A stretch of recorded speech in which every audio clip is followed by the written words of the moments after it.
Hi, I'm Bill Amey. I want to tell you a little bit about how I became a musician. Long time ago, when I was in elementary school, I wanted to play the drums. Went out to the audition for the band. Matter of fact, it was just signing up. And all the drums were gone. This is what happens when you arrive a couple of minutes late. All the trumpets were gone. So from that point, I said, what else you got? So he handed me a trombone, and I've been playing on it ever since. I guess the first time I actually started playing the trombone for money was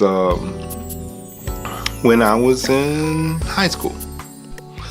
I joined a band that had an album out on the Buddha label, and we would tour the Southeast, playing jobs and having fun, and they sold a lot of records. They were on Soul Train, and we were basically the backup band for that group.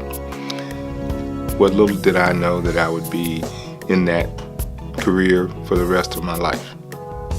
From there, I went to school, went to college, School of Music, and graduated with $50 in my hand and a full tank of gas on the way to New York. I had the good fortune to meet a lot of nice people that wanted to help. And I ended up going to Jazzmobile, which is a not-for-profit organization that teaches young musicians.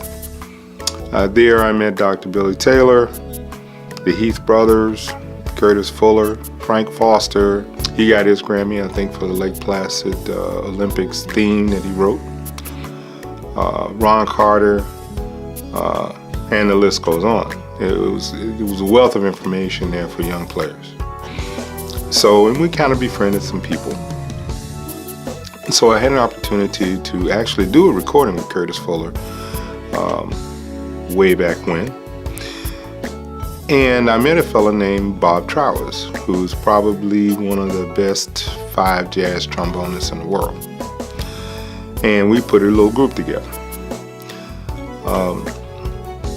I just enjoyed that so much because we got to travel a little bit and play some festivals. And we also did some gigs where you're out in Brooklyn and you're playing for 5 hours, and that's when you really learn whether or not you had the stamina to play. From that, I ended up getting, through a referral, I ended up working with Hugh Masekela, who's a South African trumpeter who was opposing apartheid.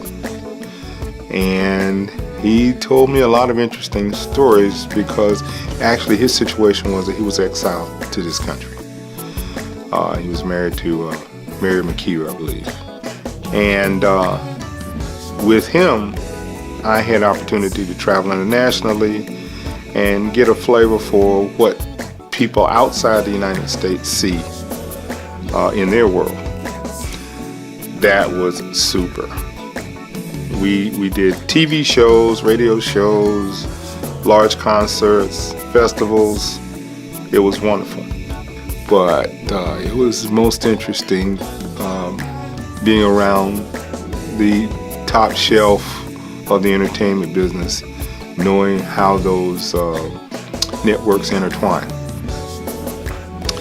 I really enjoyed the international travel. It was great. At the point where apartheid was ending,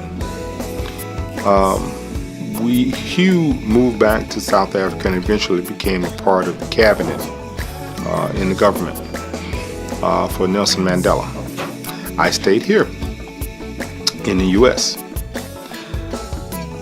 Now what we have is a situation where I'm trying to put together what I call the Amey Music Project, and it is a compilation of music that I like.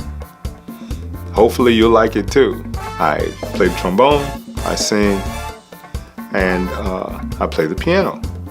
We put together some music that are all-time hits.